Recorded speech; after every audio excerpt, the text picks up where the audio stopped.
Mellow greetings, everybody. My name is James. I am from the internet. Today we are going to be talking about cops.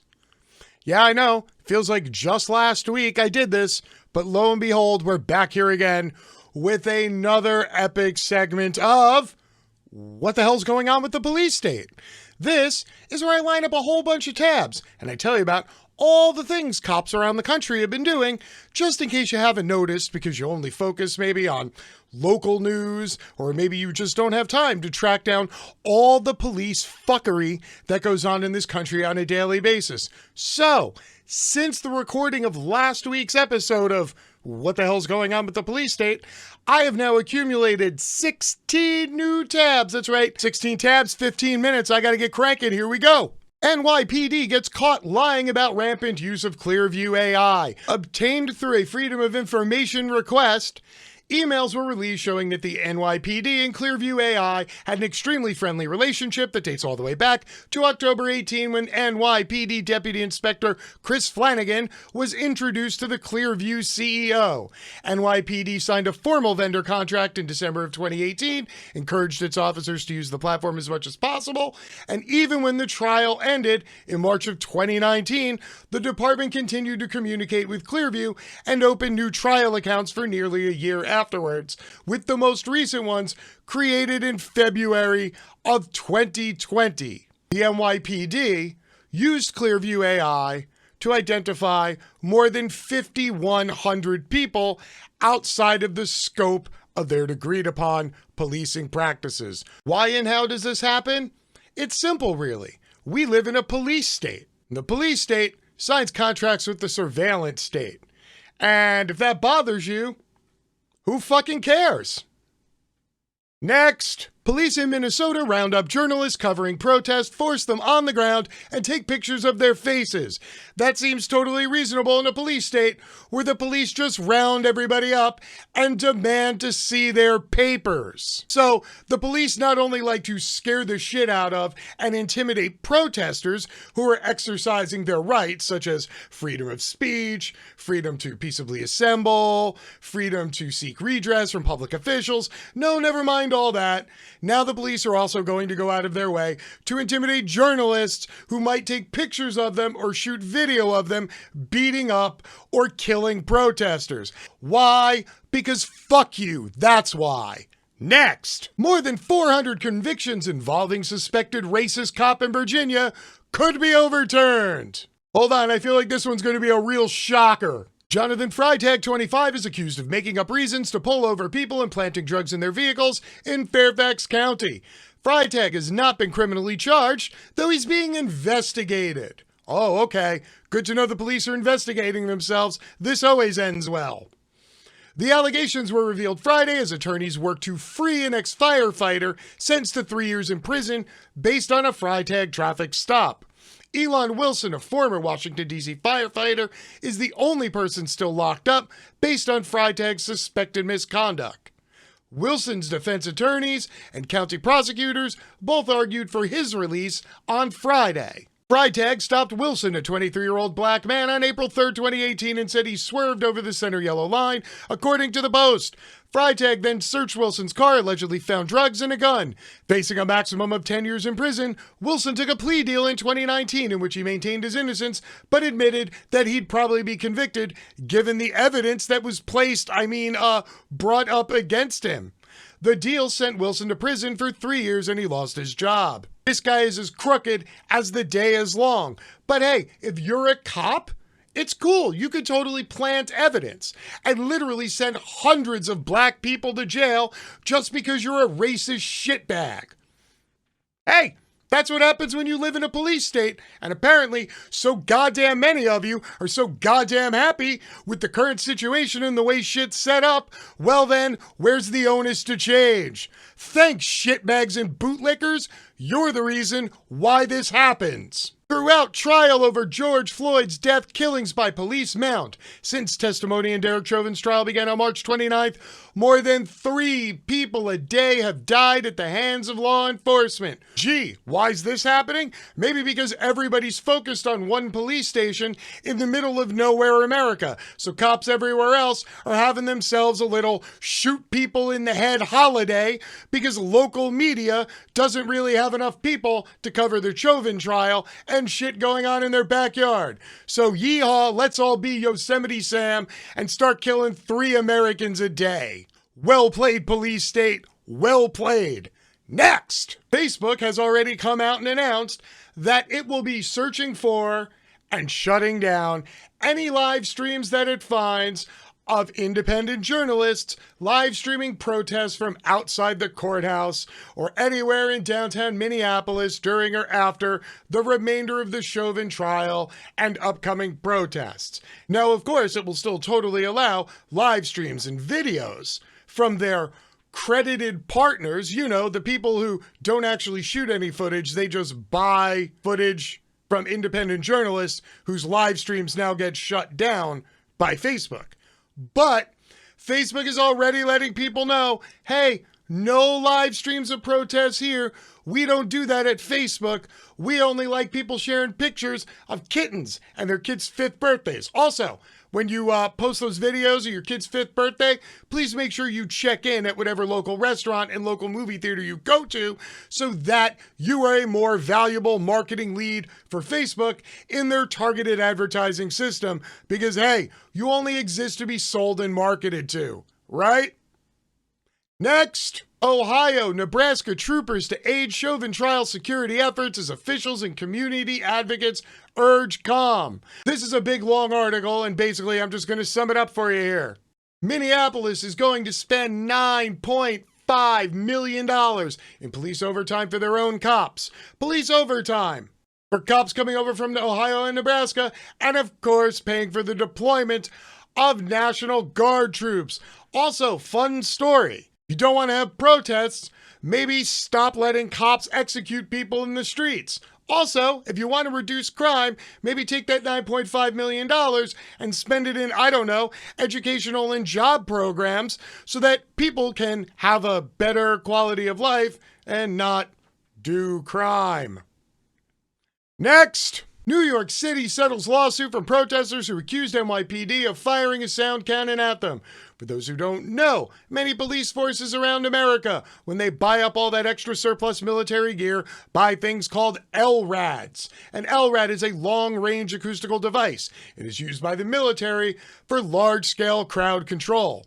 It sends piercing decibels of sound through your skull that give you an instant migraine, cripple you, and drop you to the ground where you're covered in your own vomit and can't think straight. The NYPD frequently brought out this tool when it just got sick of protests and decided it was time for people to go home. Also, as part of this settlement, the NYPD not only admits to no wrongdoing, but establishes no actual guidelines towards whether or not they will or will not deploy LRADs in the future.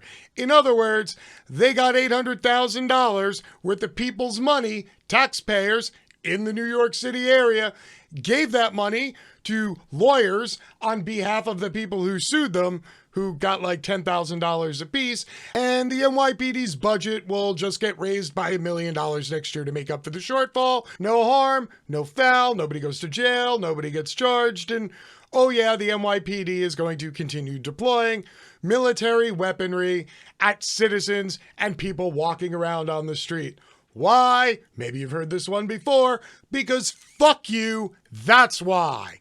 Next. Louisville police officer accused of placing gun to a woman's head and beating her. Louisville Metro Police Department spokeswoman Alicia Smiley said the PIU is conducting a thorough and ongoing investigation of this incident and that Jones has been reassigned. Yeah, that's right. He's not suspended with or without pay. He's been reassigned. He's still actively working at his job after beating a woman with a gun for hours. I mean, come on, people. They're the thin blue line. They're the only thing that are keeping savages away from you, or at least that's what I've been led to believe. Next, former sheriff's detective suspected of gunning down 3 people in Texas has been captured. Stephen Broderick, 41, was armed, but surrendered to authorities on a rural road, police said. Wow, it's a good thing he wasn't black and unarmed, because surrendering, that's like a 50-50 shot at leading to death, but not for cops who kill people. It's cool. They're going to ride back into town. Maybe, I don't know, stop for some McDonald's, let them just chill out in the police station for a while. Must be nice to be a member of the police state where you can just kill people and, kick it. And you don't have to worry about the cops killing you. Cops protect other cops. Right-wing oath keepers are being trained by police. Good to know. And yes, for those of you who aren't aware, we've covered the Oath Keepers many times. They've claimed to have upwards of 40,000 members in their militia, all of whom are already current or former members of police and military. They have decided that they want to live their entire life defending their oath to defend the U.S. Constitution. By becoming a militia and killing people. Actually, wait, that seems remarkably on brand and totally staying with their training, so actually none of this is surprising, and I'm just going to keep going. Next! Customs Border Protection Agency releases video from Predator drone deployed over George Floyd protest. That's right, the U.S. military, more than happy to help the boys in blue by further reducing the amount of freedom you have and just flying over you with a military Reaper drone that costs, billions of dollars to build and hundreds of thousands of dollars a week to maintain.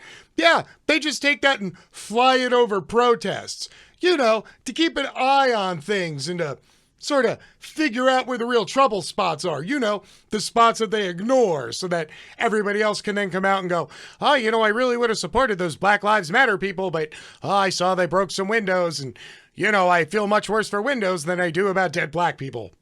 Well played, cops. Well played, military. Well played, military-industrial complex and their friends, the police state. Y'all, plus fascists, get along famously together. Next! Caught this TikTok today from Perth Amboy, New Jersey. Apparently, riding while black is now on the list of things you're not allowed to do while black. That's right. Whole bunch of white police officers in a mostly white, nice middle-class suburb pull over black kids for riding bikes, ask if they have a license and a yearly permit to ride their bike. When they don't, they confiscate the bikes and then arrest the black teenagers. Why? Because they're black teenagers and they're riding their bike in a mostly white neighborhood. Look at how many cops it takes to arrest a teenager for riding a bike without a bike permit license in New Jersey. This is what it looks like when you are protecting and serving white nationalism. In Pasco County, Florida, the Tampa Bay area, schools are now under investigation over data sharing with the sheriff. That's right, the schools that you send your children to are now siphoning all sorts of information of your kids to the local sheriffs. Why? So that the sheriffs can put all of this information to an algorithm and use predictive policing to determine what kids they should go harass and arrest before they even commit a crime. No, this totally isn't creepy ass Minority Report next century police fuckery happening today. Not at all. Also, well played, Florida, right up your alley. In Houston, the family of a mentally ill man killed by a deputy demands to see the body cam video. It's almost like people don't believe official police narratives, and that's why they have to see the video. Also, if you're confused as to why people are requesting to see videos of the police executing their family members, please see any one of the 10 stories I just fucking told you about. And last but not least, prosecutors opened criminal probe into police who allegedly broke the arm of a 73-year-old woman with dementia. Karen Garner was plucking purple wildflowers and strolling back to her home in Loveland, Colorado, when the police spotted her. A few minutes earlier, the 73-year-old with dementia had walked out of a Walmart without paying for some items. Now, as the officer tried to arrest her, she appeared confused and frightened. "I'm going home," she pleaded, still clutching the flowers as he wrestled her into handcuffs.